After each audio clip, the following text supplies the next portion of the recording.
Hi, my name's Phil. I like talking about politics, and in this video I'd like to discuss the latest on the Rwanda bill rebellion, where it looks like the plan will be to vote in favour of the bill tomorrow in an attempt to amend it at the committee stage. That way, if they succeed, they'll be happy for a brief period, and if they don't succeed, they still have the option of voting it down at the third reading, meaning that Sunak will limp on into the new year, but January could see a bit of a major battle coming up. And it's actually a more complicated battle than at first sight. But first, if you'd like to be notified of daily news and politics, please subscribe to the channel. So a lot of positioning and repositioning going on today amongst the various factions on the right of the party. The way things are looking is that Sunak's Rwanda bill will get the votes it needs to carry it forwards tomorrow. From what I can gather, reading between the lines from what's being reported, the thinking is as follows.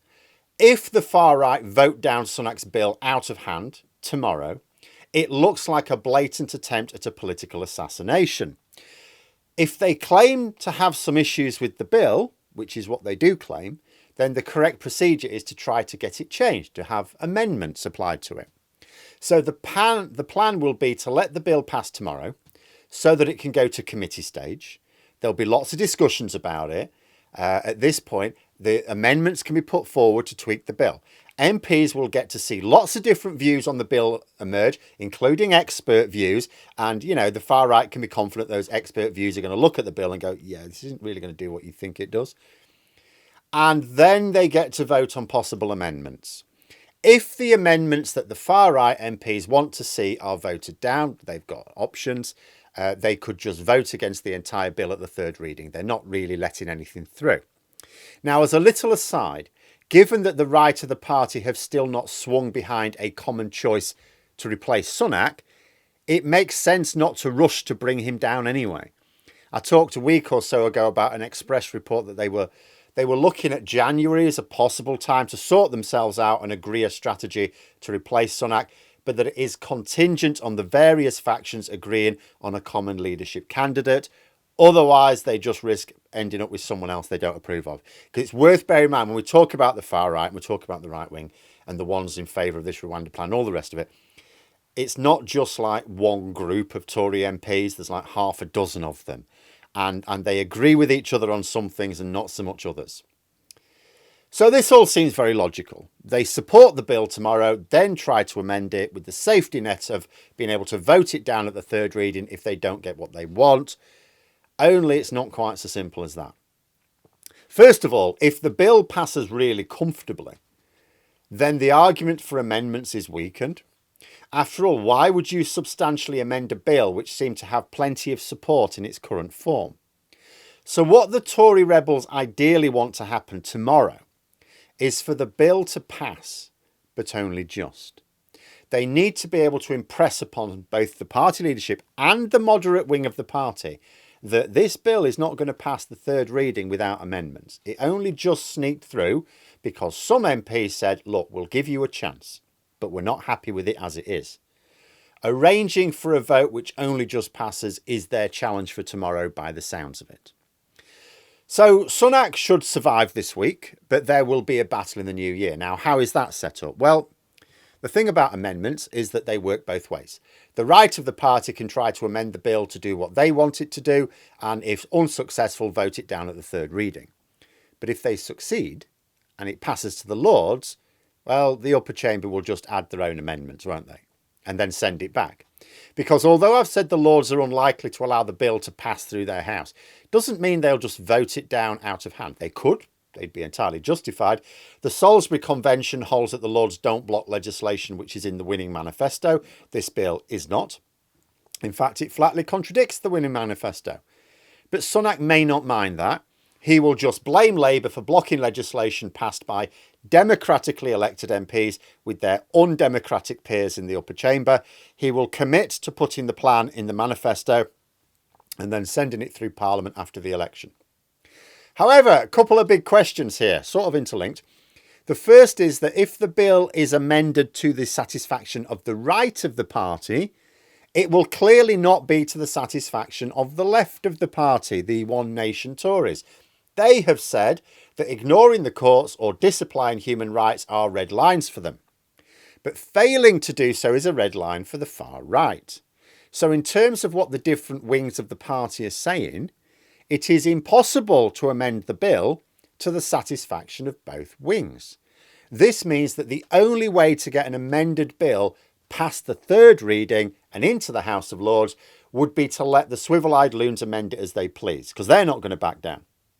Then persuade the moderates to let it go on the understanding, well, the Lords will block it. And then the far right will look silly. I'll come to that in a moment. But this would mean that then your One Nation Tories are officially recorded as voting for a bill intended to undermine the rule of law and knowingly creating a situation whereby the political system is undermined because they know it is reliant upon an unelected chamber blocking an elected one. It also means voting against a specific manifesto promise to commit to human rights and international law.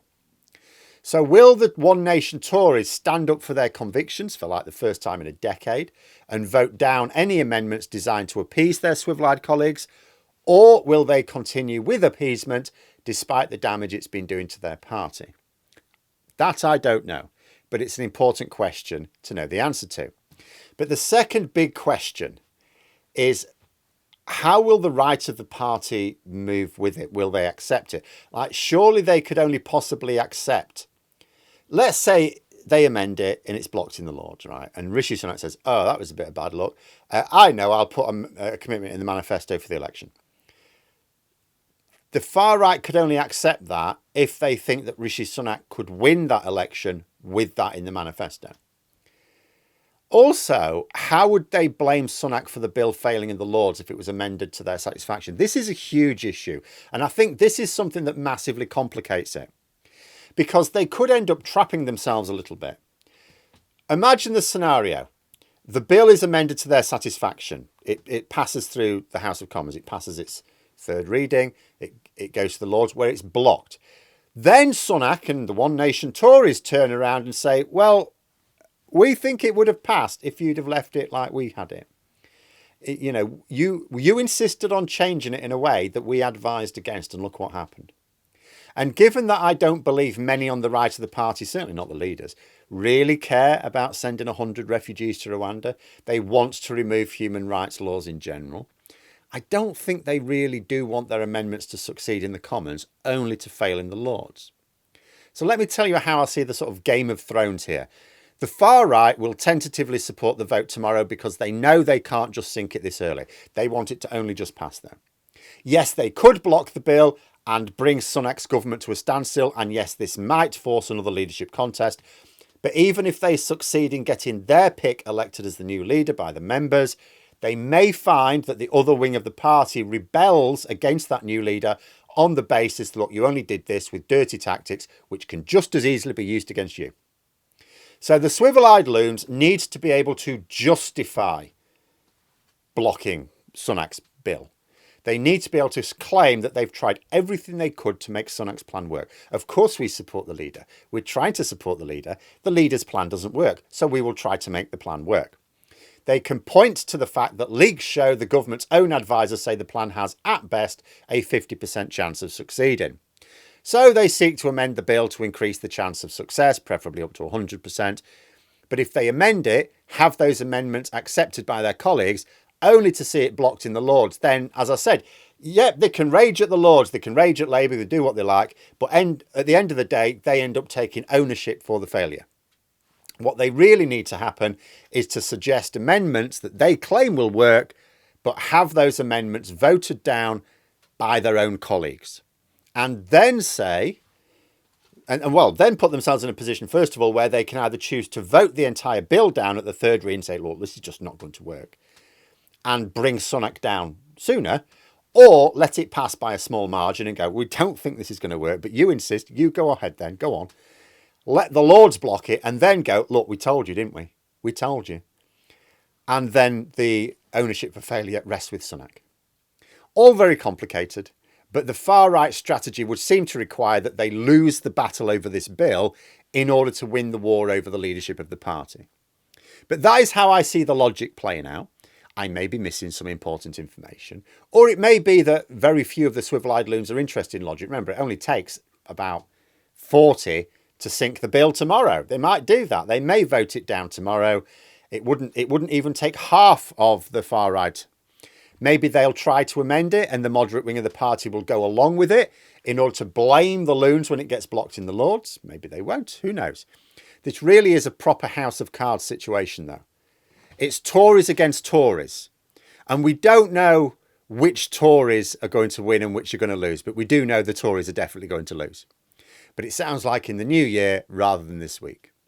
But there we are. Those are my thoughts. Let me know yours in the comments below. I hope you found the video interesting. If you did, please click the like button. And if you'd like to support the channel further, the join buttons for memberships.